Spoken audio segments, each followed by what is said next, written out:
1953. Two men camp outside Joshua Tree National Park when strange lights come down from the sky. I couldn't get up. They had me frozen. I tried because I knew something was going on. One of the men disappears for 25 minutes. When he returns, he claims to have had an alien encounter. They had implanted in his mind a design for a building, almost like a time machine, where people would walk through it and the cells of their body would be rejuvenated.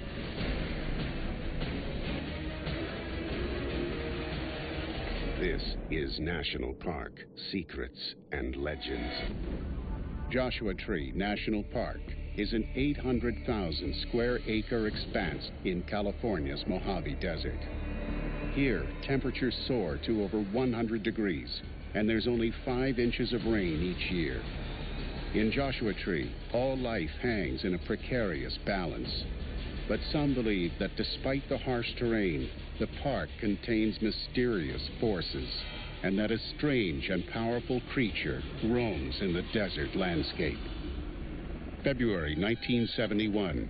At an Air Force base near the perimeter of Joshua Tree National Park, a Marine guard is attacked by a terrifying, gigantic monster. It came running at him at ferocious speed, knocked him to the ground. He went unconscious, and when he came to, the weapon that he was carrying with him was twisted and bent all out of shape.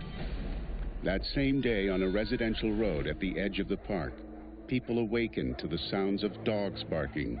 Residents describe not one, but 2 of the same beasts that took down the Marine Guard, a Bigfoot-like creature with light-colored hair.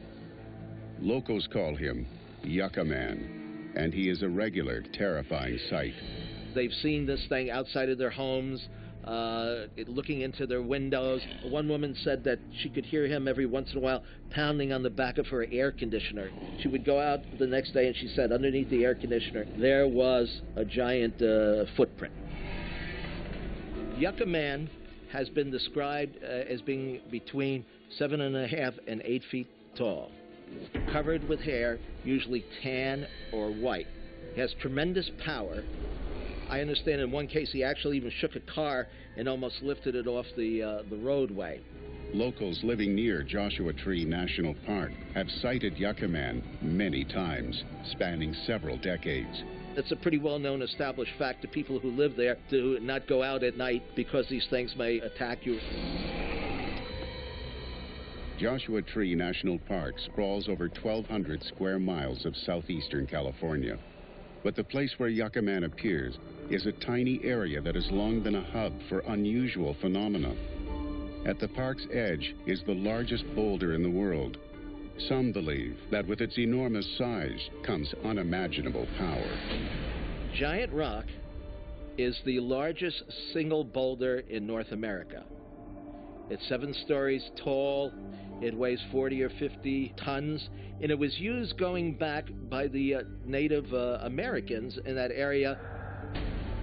For hundreds of years, Native American shamans have performed sacred rituals at Giant Rock, as if drawn by a strange, invisible force. There's something about the magnetic pull of the earth and the fact that there are all sorts of minerals there that seems to create a vortex. And so for hundreds of years, people have been going there for mystical experiences. In the early 1930s, Giant Rock lures a man from Germany who is drawn to Joshua Tree's unique landscape and the glitter of gold. Frank Kritzer was an immigrant from Germany. He came over shortly after World War I. Kritzer is a prospector who has come to Joshua Tree in search of the next bonanza. He is inexplicably drawn to Giant Rock and decides to settle there. Over the next few years, he excavates a small room beneath the rock, making it his permanent home. But with the outbreak of World War II, this reclusive German comes under scrutiny. Because of the fact that he had a giant antenna on top of Giant Rock that went up into the heavens, some of the neighbors thought that there was something suspicious about Frank. Perhaps he had some sympathies still to Germany and to Hitler. So they called the police, and a couple of deputies showed up to interview him. he refuses to let them into his subterranean home. And after a brief standoff, the sheriffs take action. They lobbed some tear gas under the rock, and apparently it ignited some dynamite caps that he had there. So Frank went up in a blaze of glory. It turned out, of course, that he had no ties to Germany whatsoever. Kritzer's death shocks a close friend, George Van Tassel. Van Tassel has visited him many times at Giant Rock, and like Kritzer, is strangely drawn to it, as if by an unseen force. George was so mesmerized by the area and the feeling and the vibrations that he got there and the solitude, he decided to move and take over the Giant Rock. Daniel Boone is Van Tassel's son-in-law. For over 60 years, he has lived near Giant Rock. Now in his 80s, he speaks mostly through his son, Matthew. It was August 24th, 1953. Van Tassel and his son-in-law decide to sleep outside, right next to Giant Rock. You know, in August it's very hot, so they just throw a bag down somewhere, you know, and get some sleep. And they were there, and they were sleeping outside. And he was awakened by buzzing and a pulsating light. And he realized that this ship had come down, or something was going on. Joshua Tree National Park, a remote desert wilderness in southeastern California. At its outskirts is Giant Rock, the largest boulder in the world, which some believe has mysterious powers. This strange energy compels a California engineer named George Van Tassel to move his family here, where he comes face to face with the park's secrets. One evening in 1953, Van Tassel's son-in-law, Daniel Boone, camps out with him, right next to Giant Rock. Strange lights come down from the sky. Suddenly, Van Tassel disappears, and his son-in-law finds himself paralyzed by a force he cannot describe. I couldn't get up. They had me frozen. I tried because I knew something was going on, but I could move my head. And the ship, with the pulsation that Dad could see and everything like that, the ship never actually left. The ship stayed there. George went on board, but they didn't take off and take him anywhere else. 25 terrifying minutes pass. Then Van Tassel suddenly comes out of the darkness with an amazing story of an encounter with an alien life form. He began to actually communicate with these beings through mental telepathy. He also started channeling these beings from other dimensions and other realms and other planets. Incredibly, George explains that he's been given instructions to build a unique structure near Joshua Tree National Park. George claims they had implanted in his mind a design for a building which he came to call the Integratron. Now, this was supposed to be a healing center where people would walk through it and the cells of their body would be rejuvenated. The purpose was a gift of longevity. George asked for longevity, and they said, we're supposed to live into the hundreds.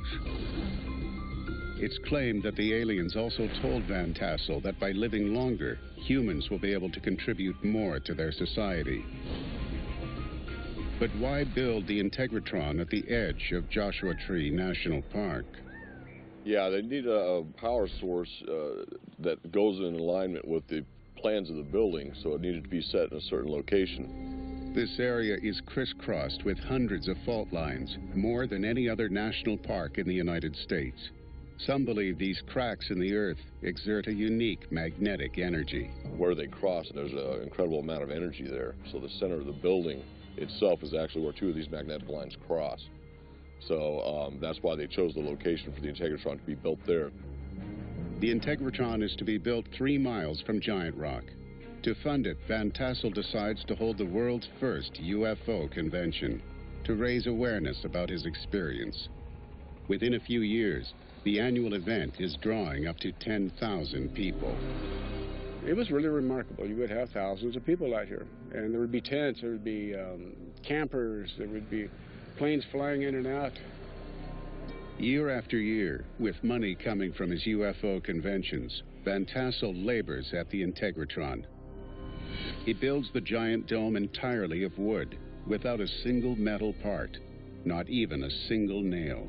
George would receive these messages to go on to the next step. When he completed one step, then he would get the message to go on to the next one. Finally, in January 1978, George announces that the Integratron is only one step away from completion. But his strange building draws unwanted attention. George told me, he says, guess what, Boone? I had an Office of Naval Intelligence, 2 admirals come out here with plain clothes and tell me to shut it down. 3 weeks later, Van Tassel dies of an apparent heart attack. Until this day, his lifelong project still remains unfinished. The government and military, if there's going to be something fantastic out there, they're the first ones to want to get your hands on it, and they don't want any of that kind of technology in the hands of civilians. Van Tassel's Integratron is a permanent monument to his alleged encounter with an alien race. And he's not the only one who claims to have spotted a UFO in the park's clear desert skies. We felt this mechanical pulsing hum, and as we all looked up towards the sky, a pyramid-shaped craft seemed to appear. This energy field around it was palpable.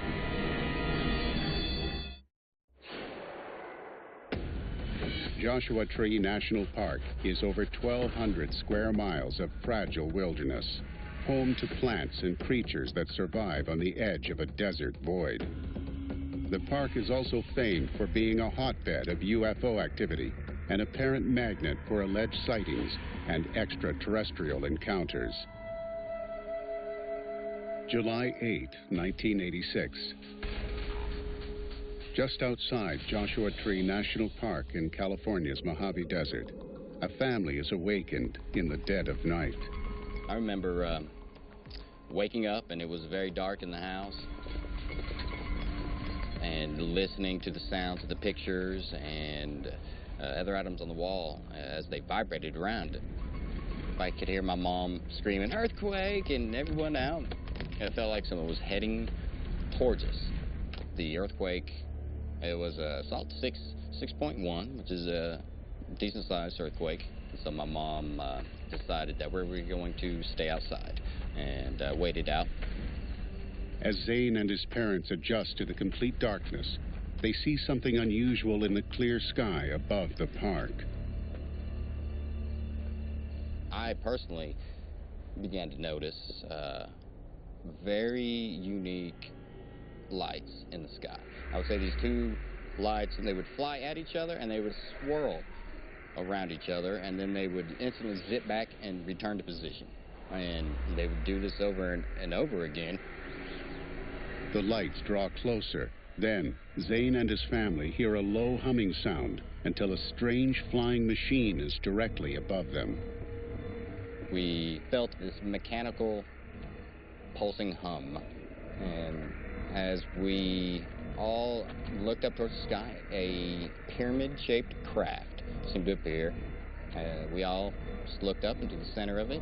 A beam of light just kind of flashed down on us, and it seemed to permeate everything around us. And it lasted for seconds. And it almost is a flooding bright white light that kind of encompassed everything around you. Even though it feels like seconds to Zane, somehow, inexplicably, hours pass. The next thing we know, it's a little later in the morning. You can definitely tell the sun has rose. There was some time that had gone by. To this day, what happened to Zane and his family during those few hours remains a mystery. There wasn't any excitement. We didn't discuss what had occurred. It just seemed like we were all very calm, and that we knew it was now safe to go back inside, and so we all went back inside of the house. Zane Radford is not the first in his family to experience UFO sightings at Joshua Tree National Park. My grandmother, my mother, and my mother's younger sister, my aunt, my half-sister. The Radford family's encounters with UFOs date back a century.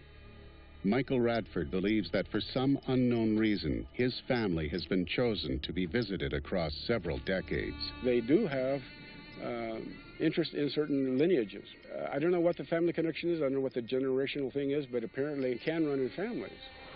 Barbara Lamb is a therapist who has treated 800 people for apparent alien encounters, many at Joshua Tree National Park.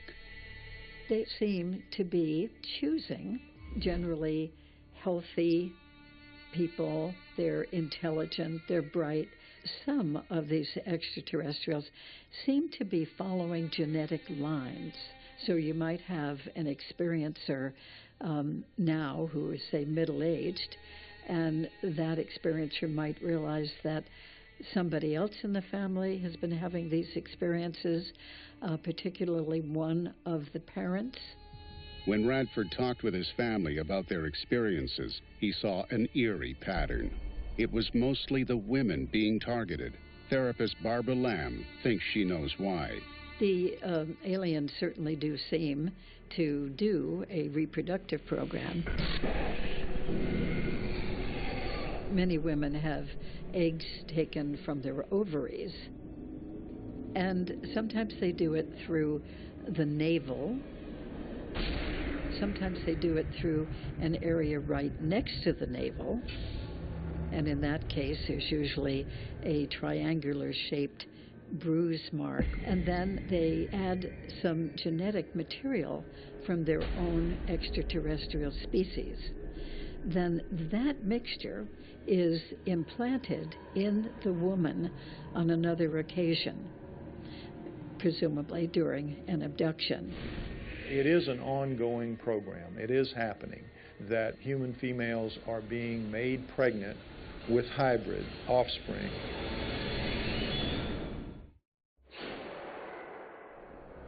Joshua Tree National Park in southeastern California is home to a mysterious Bigfoot-like figure called Yucca Man, and also to UFO sightings and alien abductions that defy conventional belief.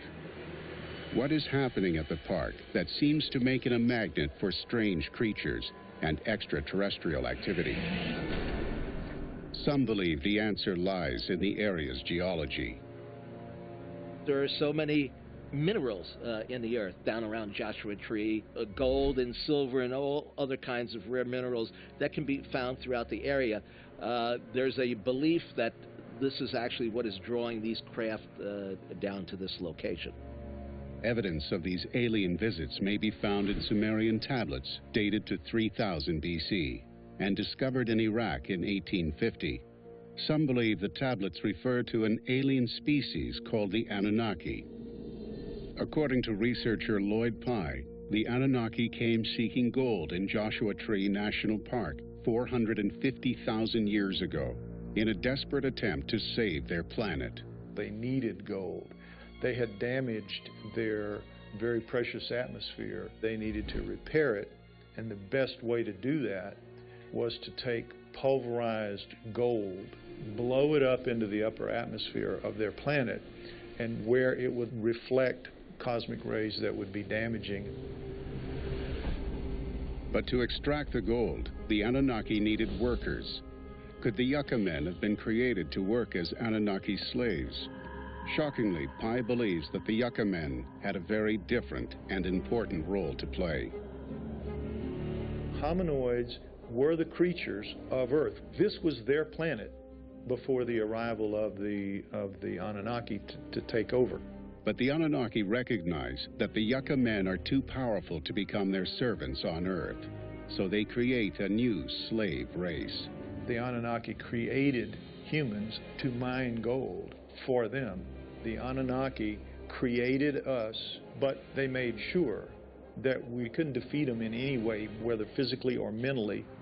But it's claimed that the humans had no immunity to Earth's diseases. So the Anunnaki had no choice but to take DNA from the Yucca Men and mix it with our own. Mostly we have from them just the ability to fight off pathogens on this planet. If the Anunnaki were here long ago, what can explain the recent UFO activity at Joshua Tree National Park?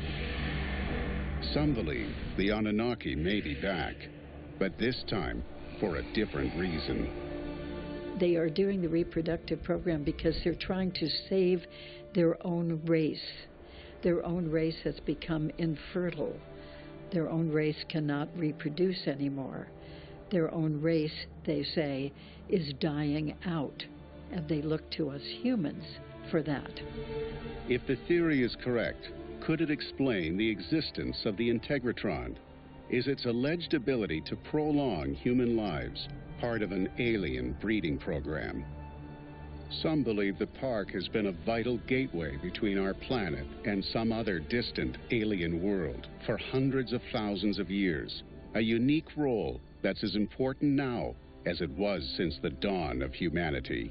The Anunnaki have been in steady contact with the Earth going back at least 400,000 years. I think that they're very much active in Joshua Tree, and I think they do have interest here.